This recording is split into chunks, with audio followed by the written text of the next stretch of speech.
Halo teman-teman, kembali lagi ke acara kita di channel Third Dimension. Ngopi mistis, ngobrol pokoknya intinya mistis. Kali ini Mas Yus bakal ngobrol sama seorang kalau di kalangan kita itu sebutannya medium. Tapi apa sih sebenarnya medium itu dan siapa sih dia? Sekarang sudah hadir di tengah kita. Inilah Mbak Rida Nara. Mbak Rida Nara ini selain mungkin dia adalah dikenal sebagai seorang penyanyi, pernah juga jadi model juga mungkin model hantu, tapi juga dikenal sebagai seorang paranormal atau mungkin kalau spesifikasinya adalah seorang medium. Apa aja sih pengalaman-pengalaman yang mungkin menarik untuk kita ngomongin bagaimana sih sebenarnya latar belakangnya atau ceritanya dulu. Langsung aja kita ngobrol dengan Mbak Rida ya. Oke. Mbak Rida sekarang kesibukannya apa nih? Masih nyanyi, masih ngeband atau gimana nih? Oh, ngeband masih. Masih ngeband. Ghost hunting masih. Ghost hunting masih. Jadi masih. Jadi masih kesibukannya mungkin setelah ini nggak banyak orang ya, nggak jauh-jauh dari dunia mistis gitu kan. Jauh-jauh lah. Sesuai permintaan kalian. Sesuai permintaan kalian. Oke. Nah, mungkin banyak juga teman-teman yang belum kenal nih Mbak. Jadi sebenarnya awalnya gimana sih dulu ceritanya waktu pertama kali mungkin kok bisa kemudian bersentuhan dengan dunia mistis, atau mungkin dari kecil atau mungkin pada saat sudah dewasa atau gimana sih ceritanya? Kalau bersentuhan dengan mistis mungkin dari kecil. Dari kecil. Cuman terjun atau misalnya memperkenalkan diri di dunia mistis So, sudah bisa. Jadi boleh diceritain nggak awalnya ketika kecil itu yang pertama kali dilihat atau mungkin pengalamannya seperti apa? Kalau lagi kecil itu yang dilihat manusia biasa. Jadi maksudnya bentuknya seperti manusia. Oke. Ibu-ibu gitu kan. Kan normal aja kayak manusia biasa anak kecil gitu, cuma yang aku lihat itu orang lain gak lihat. Jadi kebingungannya waktu masih kecil. Oke. Jadi apa yang dilihat Mbak Rida itu tidak dilihat oleh orang lain. Nah, ya pernah sih aku pernah ngeliat sosok kuntilanak. Tapi karena pada saat itu aku nggak ngerti itu apa, jadi aku bilangnya itu ibu tiri karena pas aku nangis ketakutan. Ya kan gitu ya, karena aku memang dibesarkan dari keluarga yang tidak superstitious. Oke. Di keluarga yang memang nggak pernah nakut-nakutin gitu. Misalkan kalau sekarang kan jangan di situ, nanti ada mewah apa. Aku nggak diajarin kayak gitu. Jadi kalau tiba-tiba aku nangis, terus misalnya ditanya, kenapa nangis? Takut sama siapa? Ada yang bilang, aku bilang gitu kan. Latihan terus rambutnya panjang, udah ibu tiri. Sering sekali. Ibu tiri. Sebulan gitu. Iya, sama nenek aku tuh bilangnya gitu, ibu tiri. Oh, nenek ya gitu. Ibu tiri. Karena memang dulu kan lagi musim musim film ratapan anak tiri gitu. Udah ketahuan ya umurnya. Jangan dibilang. Slogannya ibu kota tidak sekejap ibu tiri ya. Jadi nenek aku tuh kalau aku nonton film itu tuh nangis karena lihat ibu tirinya gitu. Jadi kalau aku nangis tiba-tiba tuh terus aku cerita kenapa itu ada ibu-ibu. Nah, bayangan nenek aku tuh kan mungkin ngebayangin film itu kali ibu tiri. Karena aku bilangnya kalau ditanya kenapa nangis, kamu lihat ibu-ibu rambutnya panjang. Lihatin terus. Lalu ketika dari menyadari bahwa itu bukan penglihatan yang biasa, lalu ada ada mungkin perasaan bingung atau mungkin perasaan bahwa kok aku beda dari yang lain kayak gitu, atau gimana sebenarnya perasaan pada waktu menyadari bahwa ini sesuatu yang berbeda? Yang pasti bingung. Pasti bingung. Ya itu sudah minum bingung dan apa ya? Pada saat itu kayak apa ya? Kayak takut diledekin. Takut diledekin. Tapi kalau anak-anak itu kan masanya tuh takut gak ditemenin ya. Oke. Nah, Dibully mungkin ya? Dulu bukan dibully, jadi mereka itu kalau kita ngomong gak jelas, tinggal. Oh. Ya, kalau anak-anak main kan gitu kan. Saya lagi main semuanya nih ngumpul, sebenarnya kita ngoceh nggak jelas, itu dong atau kita temennya tuh lagi ngomong ini apaan sih kamu anda itu tinggal. Kan anak-anak sadis ya, nggak ada kata-kata dulu, nggak ada kata-kata apa, kalau udah aneh tinggal, nggak jelas tinggal. Jadi aku selalu dalam posisi wah kalau aku ngomong sesuatu aku end up sendirian. Nah, jadi sejak saat itu kayak udah membiasakan diri aku nggak usah ngomong deh, nggak usah banyak ngomong deh gitu. Jadi refleks awal aku pada saat itu karena masih kecil, refleks awal aku jadi pendiam. Jadi suddenly kelas 3 ke kelas 4 itu karena pas banget itu kelasnya pindah gedung, terus saya dalam satu sekolah, cuma gedungnya itu di belakang kebun gitu kan, banyak itu mendukung. Jadi aku dari kelas 3 yang ceria, dari kelas 4 itu berubah jadi sosok yang introvert, sosok yang pendiam, lebih sering di kelas atau lebih sering ke perpustakaan. Menyendiri lah intinya gitu ya. Oke. Lalu mungkin kalau tanggapan orang-orang terdekat sendiri seperti apa Mbak? Mungkin orang tua atau mungkin saudara gitu. Kalau teman kan mungkin cenderung menjauhi ya. Tapi kalau teman-teman tapi kalau saya keluarga terdekat sendiri seperti apa? Ya karena kalau keluarga terdekat karena mereka tuh mikirnya nggak superstisi itu tadi ya. Jadi santai, mereka nggak merasa ada sesuatu dengan aku gitu. Mereka mikirnya ya baik-baik aja. Karena kalau di rumah aku biasa karena ada kakak kan, jadi aku sebut sama kakak. Nah, dalam kondisi terus kalau kakak kalau mau ngecek-ngecek kayak gitu sama dia ditanggepin. Kayak gitu ada yang mau main, main sama apa? Tapi sudah gitu jadi kayak selalu karena imajinasi anak-anak ya. Ditanggepinnya kami aja gitu, bukan sesuatu karena mereka nggak melihat itu suatu hal yang mistis atau supernatural. Karena pernah juga kan aku tinggal sama nenek beserta ada omnya dalam satu rumah itu. Jadi sekali aku pernah lihat aku itu pulang rumah dari pagar itu kan aku dari kamar dan jendela itu di pagar itu aku masih ada sisa temennya pakai kayu karena waktu hujan. Jadi aku nyelonong ke kamar om itu temennya kenapa nggak diajak masuk kedinginan? Siapa temennya itu cewek? Kamu baca ada gitu. Jadi dianggapnya tuh aku tuh anak kecil yang suka iseng aja gitu di keluarga. Jadi aku pikir kalau apa yang bisa kakak itu memang apa yang aku lihat. Karena ya itu saking tidak superstisius. Jadi memang kondisinya dari ceritanya Mbak Rida tadi keluarga mungkin nggak terlalu menanggapi, tapi mungkin ada dari teman-teman yang mungkin jadi menjauhi terus jadi agak antisosial ya. Nah, lalu sebenarnya kalau dari Mbak Rida sendiri yang dirasain apakah menerima itu begitu saja atau mungkin malah berusaha untuk mendinai atau mungkin berusaha untuk menolak itu atau bagaimana? Kalau waktu kecil aku menganggapnya itu adalah sesuatu hal yang apa ya, maksudnya ada sih rasa sedikit penasaran gitu kan, sesuatu hal yang bikin penasaran justru bikin penasaran. Karena kenapa nih bikin kok orang lain nggak lihat kayak gitu. Nah terus aku lagi kecil itu aku coba ajak ngomong kayak gitu kan. Kalian tahu aku lagi sama. Aku coba berteman sama anak laki-laki, terus dia bilang, kamu ada lihat nggak ini? Nggak ada. Terus bedanya kalau di laki-laki masih tetap mau main gitu kan sama aku. Tapi nah sejak itu aku berusaha ini nggak boleh nih ngomong sembarangan. Takutnya aku nggak ditemenin lagi gitu kan. Nah habis itu ya mulai biasa aja gitu, biasa aja menolak kayak gitu. Kayak aku terus ke temen aku yang orang pengen bilang tetangga gitu kan, sempet mungkin kan anak kecil, jadi pada saat itu sih kendalanya susah menutupi ekspresi. Jadi kadang suka ketawa-ketawa sendiri apa gitu.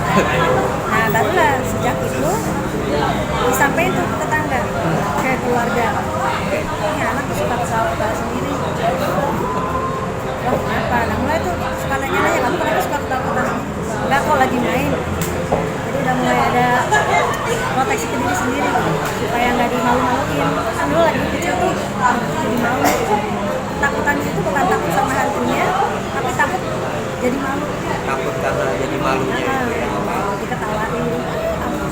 Ya, Mbak Rida sendiri sebenarnya sekedar melihat atau mungkin bisa ngajak ngomong, bisa komunikasi, bisa dengar mereka atau gimana sih? Oh, komunikasi biasa kayak Komunikasi biasa kayak manusia biasa. Jadi mereka pun bisa, Mbak Rida pun bisa mendengar mereka memberikan tanggapan. ya, biasa aja kayak orang pada umumnya. Nah, lalu sebenarnya kalau dari perjalanan nih, berarti kalau saya simpulkan kecil kemudian beranjak dewasa kayak gitu, itu masih berusaha apa ya kayak menutup Iya. menutup diri. Refleksnya tuh nutup-nutupin. Oke. Lalu kemudian hal itu orang-orang di sekitar Mbak Rida akhirnya mengetahui bahwa Mbak Rida dalam tanda kutip sedikit berbeda kayak gitu. Itu gimana tuh? Awalnya seperti apa?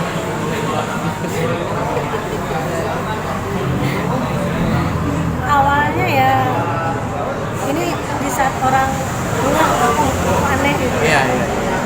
Ya itu mah sering. Jadi kata masa-masa itu tuh aku alami saat SMP. Jadi SMP itu kan sudah mulai tuh ada film-film horor. Oke. Dulu zamannya film Susana. Oh. Nah, SMP itu orang udah mulai ingat tuh kalau misalnya aku, jadi waktu itu gini, kejadiannya lagi olahraga di sekolah. Terus anak-anak kan ganti baju di kelas. Tiba-tiba aku masuk, kaget. Kamu keluar. Refleks itu. Kenapa kamu keluar? Ada ibu-ibu. Oh, ibu-ibu. Oke. Ada ibu-ibu. Bisa mungkin digambarin sedikit sosoknya seperti apa ibu-ibu itu? Bentuknya kayak suster. Kayak suster. Kayak suster zaman dulu ya. Oke. Karena itu kan dulu jalan kesatria SMP aku tuh kan jadi sudah apa sejarahnya zaman diajar lewat tara. Oke. Udah aku lihat sosok ibu orangnya boleh tapi pakai ini suster Oke. Jadi perawat ya. kayak perawat. Duduk bisik-bisik merhatiin gitu. Jadi aku rasa keluar. Itu setan ya, itu setan. Gak tahu itu apa karena aku nggak pernah lagi kecil tuh diajari nonton film itu belum boleh sampai SMP gitu kan. Atau kalau itu orang-orang mulai berarti lihat setan ini. Emang setan ya? Iya soalnya kalau orang lain nggak lihat cuma kamu yang lihat. Berarti kamu melihat setan. Nah itulah baru aku konsep tentang hantu itu ada. Berarti yang saya lihat itu hantu. Hantu itu adalah orang yang gentayangan kalau sudah mati. Kan aku tanya kan, emang kamu apaan sih setan? Kamu nonton film ini nggak? Ya nggak boleh nonton gitu kan. Jawabannya kembali referensi ke film. Teman-teman jadi aku belajar itu learning by doing di lingkungan gitu. Tahu kalau itu adalah bentuknya setan yang people supposed to be not see it. Bener kan? Nah, semakin kuat aja di situ untuk apa? Untuk nutupin. Ya, sebenarnya kalau dari Mbak Rida sendiri ada nggak mungkin pengalaman yang benar-benar nggak bisa dilupakan ketika mungkin pertama kali mungkin bersentuhan dengan mereka atau mungkin ketika ada suatu pengalaman di mana Mbak Rida malah mengalami hambatan atau mengalami kesusahan gara-gara kemampuan ini gitu. Ya banyak. Banyak ya. Pasti banyak, kita saya tahu pasti banyak. Itu banyak banyak banget kayak misalnya aku susah naik angkot. Susah naik angkot. Karena aku pernah diajarin naik angkot waktu itu, aku masuk karena angkotnya kosong. Tapi aku lihat di situ banyak orang-orang yang luka-luka, makanya lepas lah gitu. Terus, jadi apa duduk sih, tapi bentuknya udah nggak jelas. Jadi banyak yang banyak hal yang bikin aku traumatis gitu kan. Misalnya ya banyak terutama kalau mungkin pada saat itu ya yang paling nggak bisa dilupain tuh ya yang aku merasa ini gara-gara ini nih gitu. Oh iya. Gara-gara ini nih itu di saat ketika aku mau menikah. nikah. Dulu ya, maksudnya masih Oke, dari waktu awal-awal dulu lah. Jadi dulu kan yang namanya masa perempuan ya, begitu inginnya jadi permaisuri yang mendambakan pernikahan itu seperti Berti gitu lah, mengidam-idamkan banget. Di saat itu aku kena sama cowok itu orangnya sangat realistis, sangat logis. Dimana kan sepinter-pinternya kita nutupin pasti ada celah yang orang pasti tahu kalau kita sering jalan bareng. Oke. Dan itu nggak bisa ditutupin. Kamu bisa aja menutupi dari orang yang jarang ketemu. Tapi kalau orang yang sering ketemu itu nggak bisa. Ya, pasti. Ya selalu gitu. Jadi sama pacar nih itu pasti ketahu. Nggak mungkin nggak. Karena misalnya tiba-tiba red flag kan kita gitu ya, kayak red flag misalnya di rumah kamu ada siapa misalnya datang ke rumahnya itu di rumah ada siapa, nggak ada siapa-siapa, itu ada misalnya aku bilang itu ada mama kamu dan aku begitu yakinnya gitu. Kita begitu diproses kan ya. Terus kalau misalnya pas banyak hal lah ketika even di restoran yang mungkin orang pikirnya nggak akan terjadi sesuatu kan. Iya. Kita nih misalnya makan malam terus tiba-tiba gitu kan. Terus dia bilang kamu perlu apa nih makannya? Aku perlu esnya aja. Mas sini pesen es batu. Oh enggak, saya tadi udah pesen yang ke siapa? Ada nggak masnya? Namanya Rinaldi gitu mas. Oh nggak datang nih es. Panggil dong mas, ini saya tadi pesen es kok nggak datang. Mbak pesen ke siapa? Kalau saya ya namanya Rinaldi. Rinaldi itu sudah meninggal seminggu yang lalu. Nah, yang gitu kan nggak bisa apa-apa dong aku di hadapan pacar ya saat itu. Nah keanehan itu hal yang nggak bisa aku hindarkan gitu untuk si pacar itu jadi tahu gitu kan. Lama-kelamaan ketika di saat kita dihadapkan untuk menikah, kalau orang realistis kan mikirnya kita menikah itu untuk tujuan kedepannya lebih baik. Jadi pasti kalau cowok itu mikirnya nggak mau ada keturunan yang sedikit gila, kan? Pasti dia Yang pengen yang sedikit sempurna. delusional atau yang sedikit halu. Jadi akhirnya mulai tuh proses di saat aku kuliah ya, proses bolak-balik ke psikiater. Sebenarnya mau marah sih, aku nggak percaya sama aku sendiri. Mau marah tapi itu harus aku jalanin supaya kalau misalnya aku rumah sakit jiwa, oke sakit jiwa, masukin ke rumah sakit jiwa, treatment di situ, keluar lulus, aku bisa kawin, kan? Clean, gue udah lulus nih, kan? Tapi yang terjadi hanya bolak-balik ke psikiater kan nggak murah ya, bolak-balik dengan diagnosa yang berbeda-beda. Sampai ada yang delusional lah, ada yang psiko apa dong, sampai ujung-ujungnya ada irama otak yang nggak sama, yang menurut aku nggak ada solusinya. Sempat dikasih obat juga nggak? Obat warna kuning gitu. Iya, saya juga tahu warnanya kuning gitu. Dan itu sama sekali tidak memberikan solusi apa. Minum obat itu bangun pun aku masih melihat ramai karena posisi waktu itu di rumah sakit. Masih lihat orang ramai lalu lalang yang which is bukan orang ya. Yang efeknya ke aku malah jadi agak bolot.